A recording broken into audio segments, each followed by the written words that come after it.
What's up? It's Marcus Osborne here. I am with Dr. Michael Laurent. Welcome to the very first episode of Black Couples Lives Matter. I am a 25-year media professional of radio, television, print, and digital.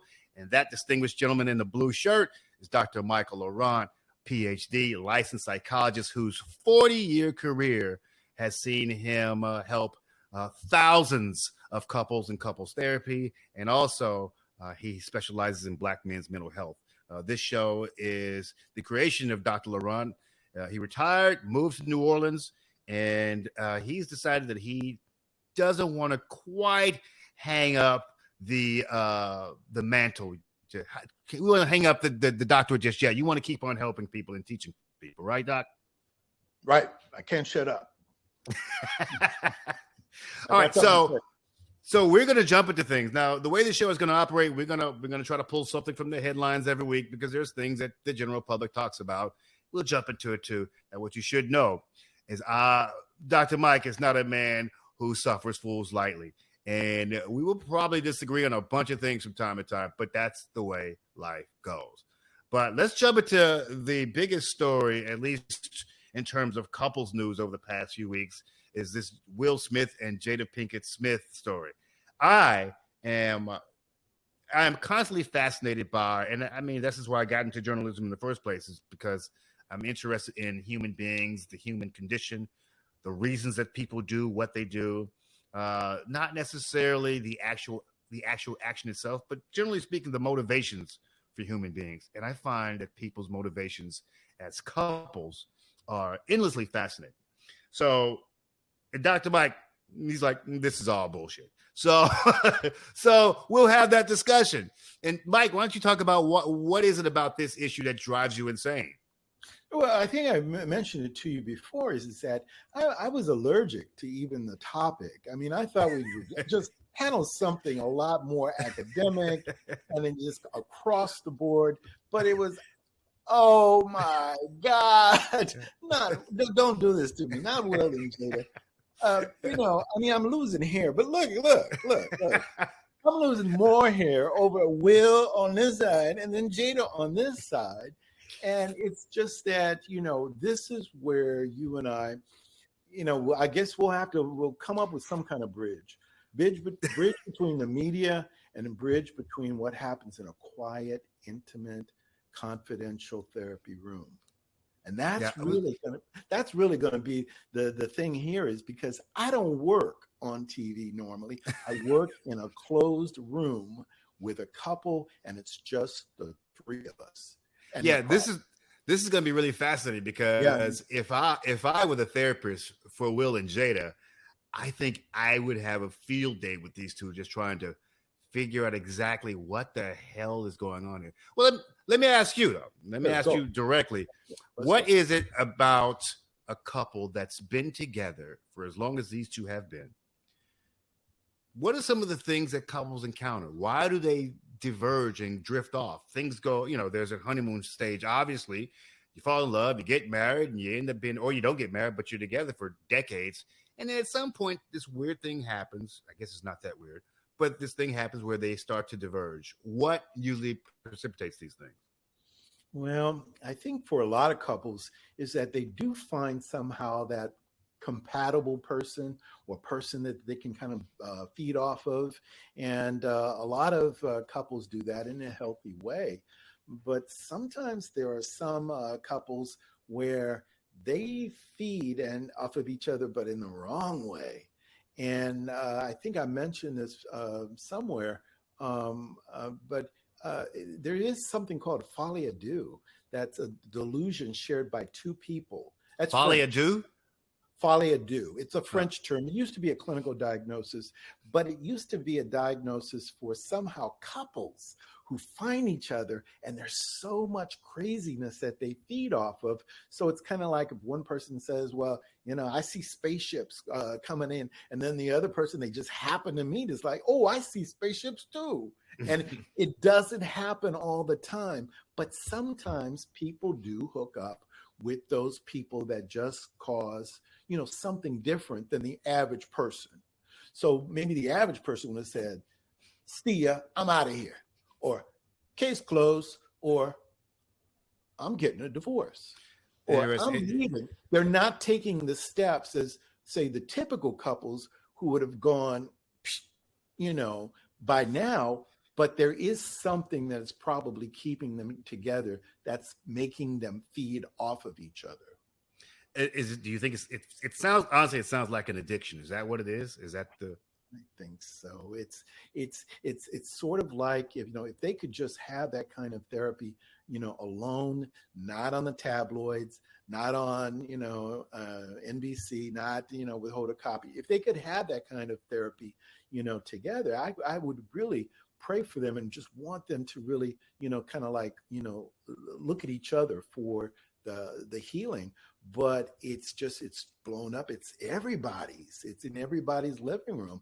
I don't know. I couldn't survive that. I don't know if you could survive that. Could you survive that? And you and your wife and you got what's going on at home is on TV. Yeah, no, I couldn't. I not only could I not survive it, I would not want that. But let me ask you this though. Yeah, I'm also not a celebrity. I'm also not one of the most popular human beings on the face of the planet. So I've seen your resume. I guess my question to you is, Doc, is that a unique? Does it have how much of a unique effect does that type of outside popularity and pressure have on a relationship? It's a lot. And I've always admired, celebrities. I admire. You've worked with a few celebrities. I've worked with a few in private, but it's all confidential. I would never be on CNN saying, guess what happened, when, with what's going on with, Denzel Washington and, not that you see me, but I would never be sharing that, because it kind of destroys the fact that he's going, somewhere private to work on that stuff. So if you were their therapist, and if you saw this stuff going on and you're their therapist, what would you be saying to them right now? Would you be like, guys, pull it back, get out of the public spot? Okay. Yes. I would say, look, move that red table talk out of your house. Move that red table out of the house, because what they may be doing and what she may be doing is taking those little snippets of therapy and turning it into reality TV.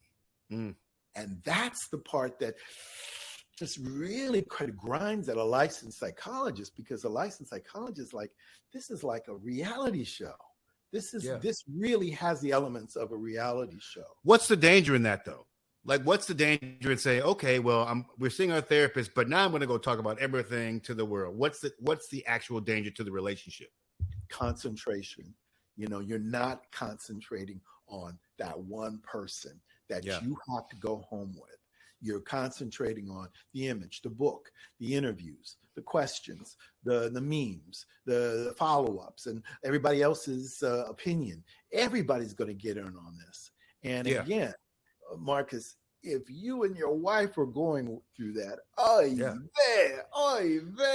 it would just. I would never. Could you imagine? No personal, no private life, and if you choose to be out there and then just go on a different dating show every week and have a different relationship every week, then that's fine. You can have the news coverage, follow you around. But if you're going home to a private relationship, how you gonna work on it? I agree, man. Work on it. If your business is all over the street and people know. I saw Will Smith's reaction, how he was the last to know some of this stuff. Well, this is also one of the interesting things about this thing is that when you are in the public eye, you've already got a bunch of people who are pulling at you, maybe even exposing some of your secrets, even though they're supposed to be your friends. They're running around telling the tabloids this or half-truths, whatever. The other part to this is that you never get the entire picture. You get bits and pieces of misinformation, half-truths. You got the two competing books. I think I told you I read Will Smith's book. His upbringing was really difficult. And the bits that I've read from Jada's book, also extremely difficult childhoods. And I'm like, the problem with this that I see is that folks don't really read those books. They just look for the most salacious aspects of that, and then they take that whole thing off and run off as gospel. There's a lot of missing nuance and all this stuff.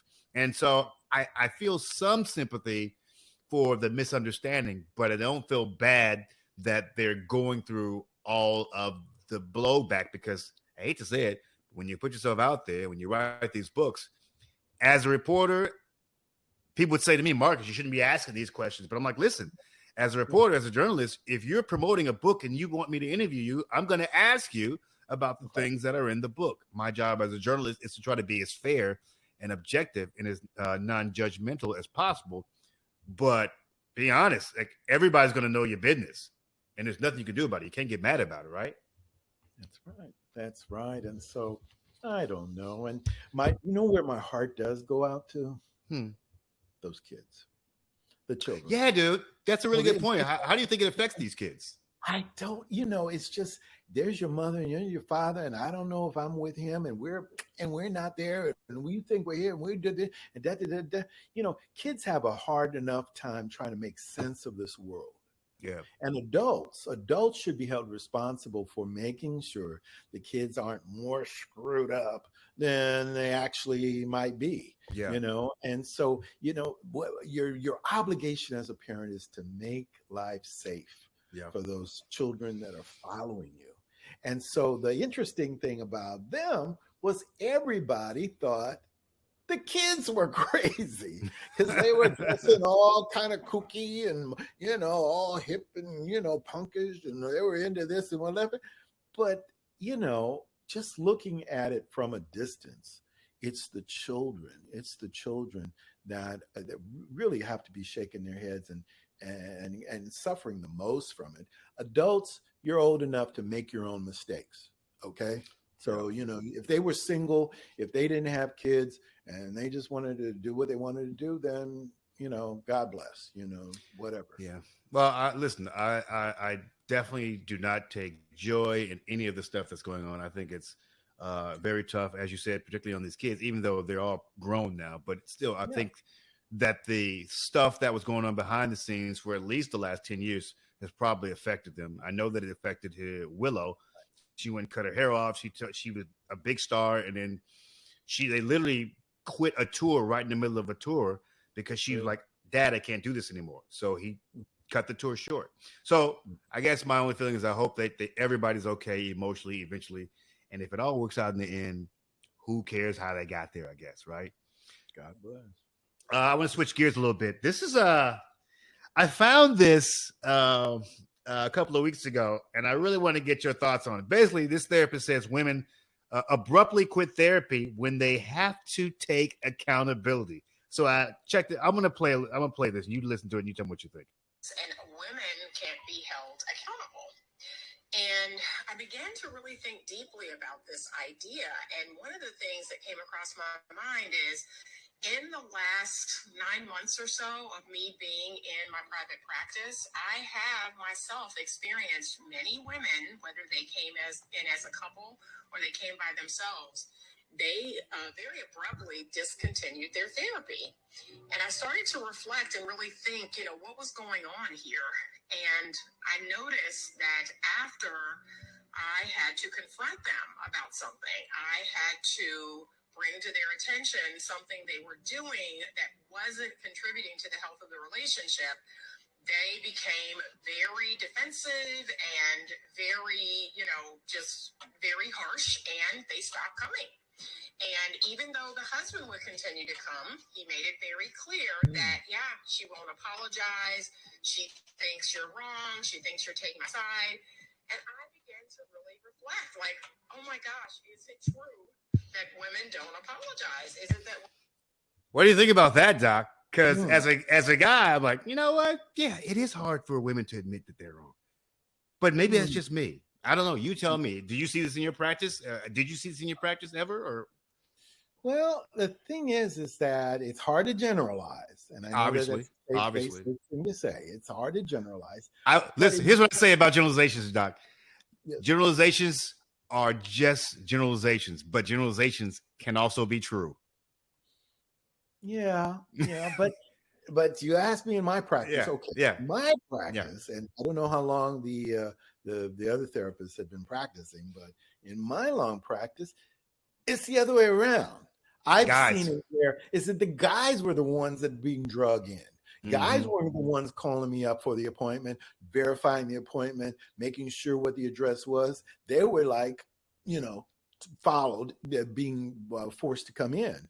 And even a lot of guys that I see that are mandated by courts, or, there's some kind of outside influence. So I didn't see it so much where women were the ones were reluctant to get help or reluctant to apologize.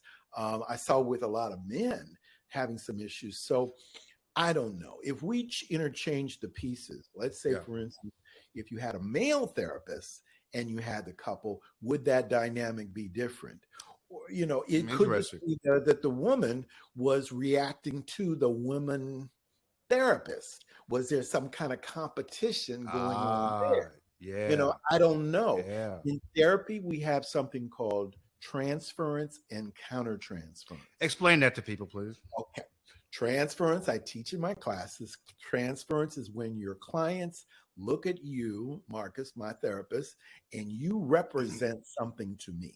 So, in other words, you're coming at me, you're talking to me like you're my mother, you're talking to me like my father, you're Yeah. talking to me like my sister, my brother. So, you represent something to me as the client. That's transference. Countertransference is the opposite. It's where the therapist has someone like Marcus and you represent something to me. Ah. You represent my brother. You represent my dad. You represent it. So, what happens in a therapy session is that you get transference and countertransference, and the people are talking to each other. And the difficulty is because one sees the other as representing something else in their life. And I'm sure that makes the communication and resolution stuff really, really difficult because that person is seeing you as someone else and not as the person you are. They've already made up their mind that you're just like blah blah blah, and they're not dealing with you.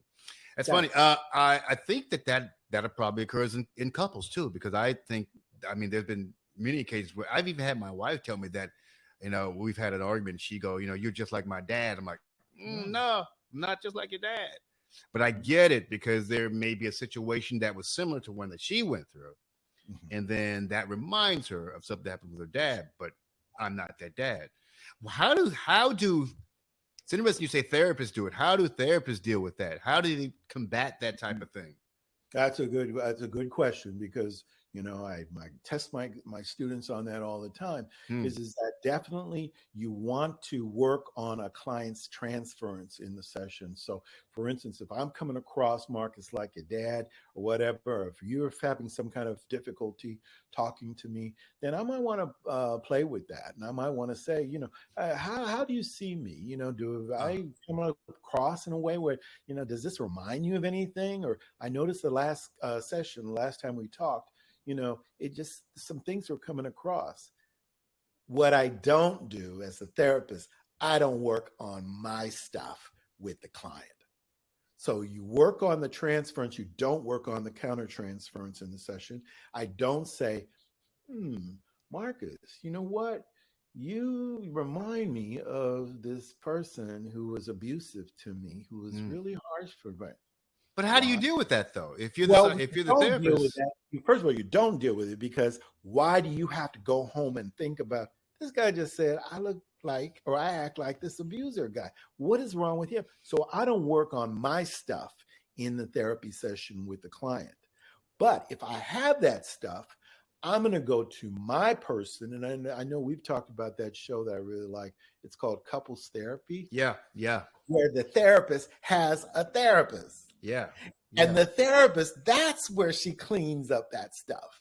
She actually has like a group of people helping her, right? She does. Yeah. And that's where you clean yourself of that stuff. But how do you recognize it, though, Doc? If you're in the middle of it, how do you recognize it in yourself? Like, how do I recognize that if I'm transferring something to my partner, how do I recognize it? And how do obviously, if I recognize it, I can put a stop to it. But how do I recognize it? Well, if it's between partners or in the relationship, that's one thing. I think we were talking about the relationship between the Yeah. therapist and the Yeah. client. Yeah. So that those are Okay. different things. But let's just say if we're talking about a couple, you Okay. know, person to person inside the relationship, then I think getting them together and having them say, you know, hey, look, or the therapist saying, hey, look, does this remind you of anything? And having the person let it out of their mouth that, you know, you do act like my father, you do act like, you know, my brother, you do act like this other person that I had a bad experience with. And then once it comes out of the mouth, then you can work with it. Then you can say, well, is that fair? And then they can actually realize once it's out. But this whole transference and countertransference stuff is stuff that comes from within, that's projected onto somebody else, and then it gets messed up. So in a therapy session, you would just say, well, what's up with that? And why did you react that way? You know, and it could be what's happened in that situation with that you play the clip with the therapist and the client. The woman may have had some transference issue, and then the therapist may have had some counter-transference issue with that woman. That makes sense.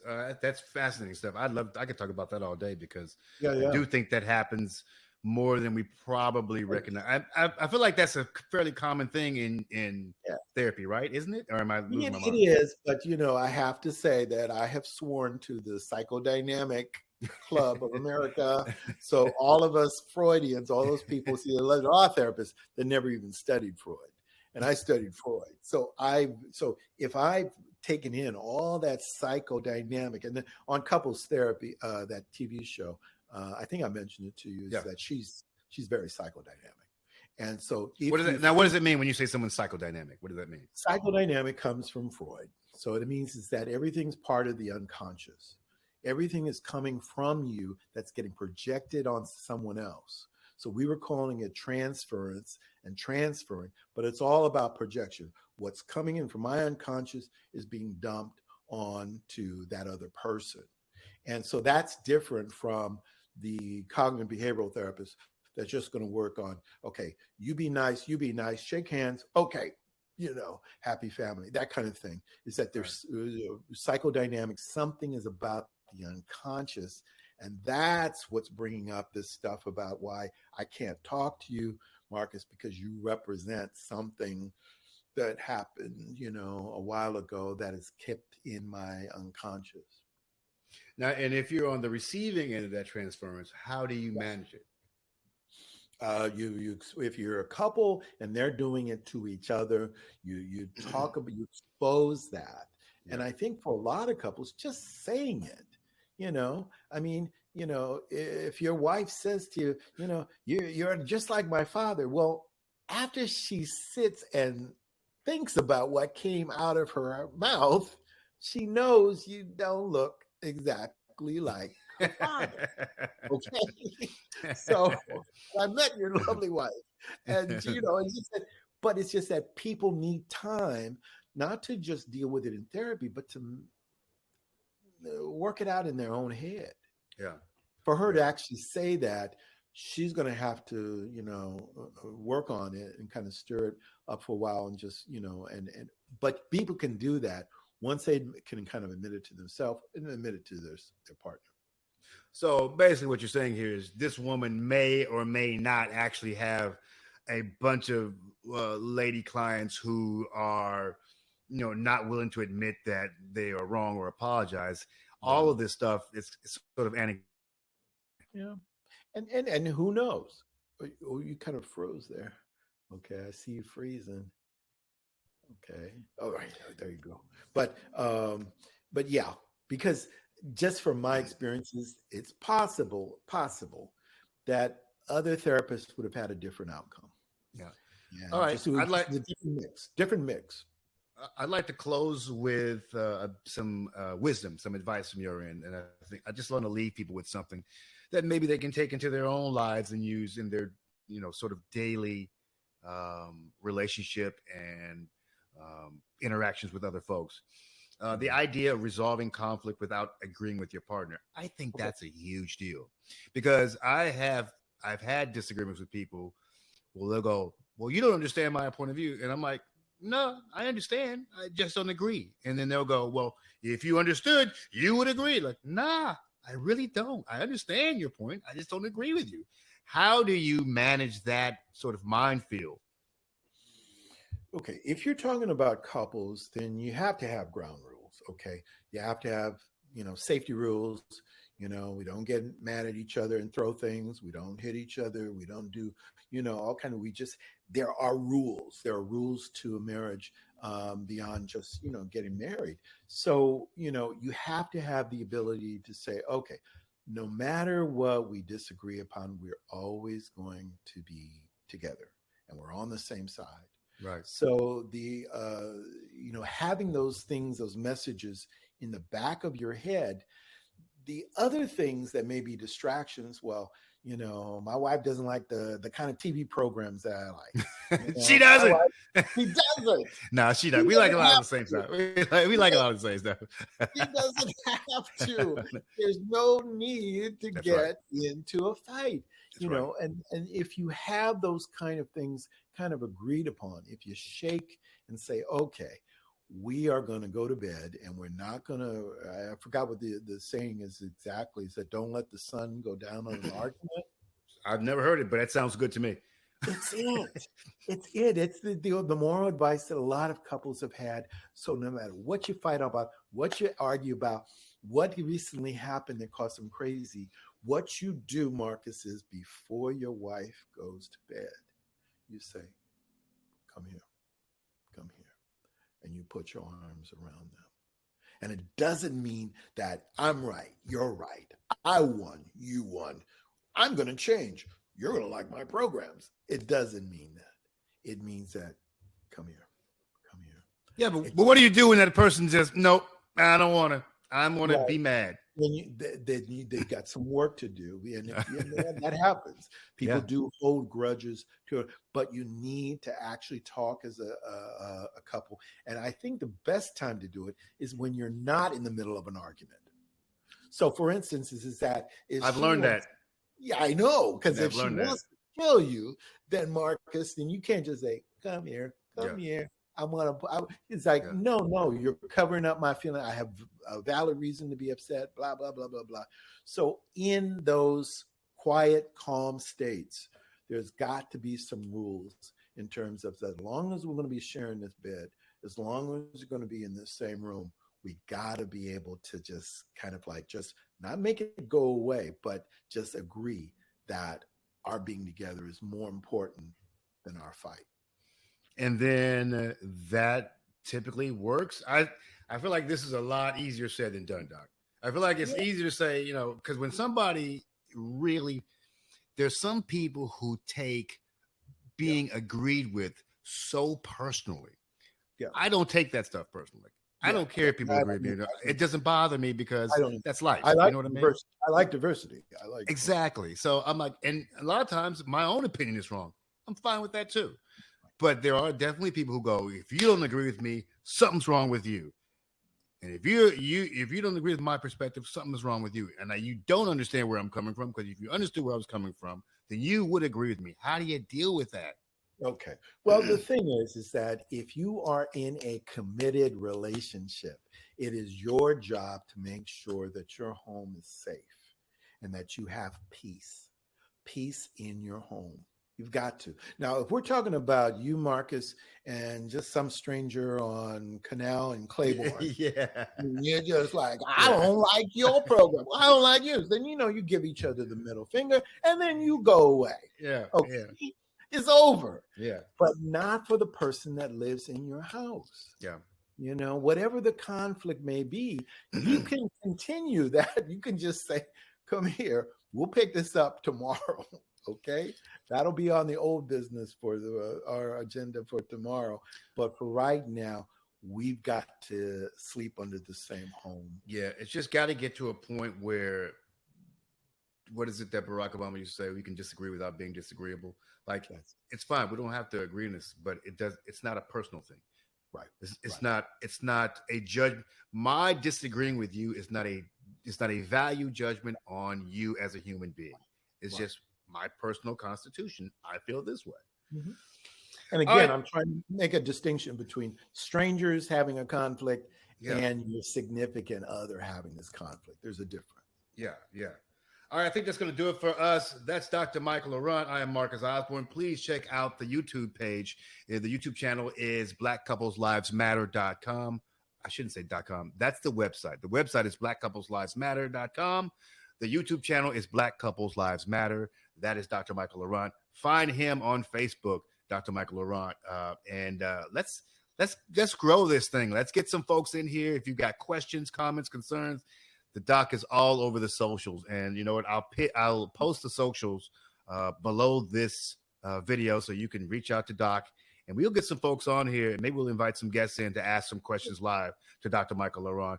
Let's do some real stuff. Let's help some folks, and also to the brothers out there, Dr. Mike is really, really, really big on Black men's mental health, and I want to make sure these cats out here know that is also an invitation to you to jump in here and ask your questions as well. And there's no topic off limits. The man has been around and doing it for 40 years. Ask what you want, or as Digital Underground used to say, do what you like. And that is it for us. We'll catch you next week. Thanks.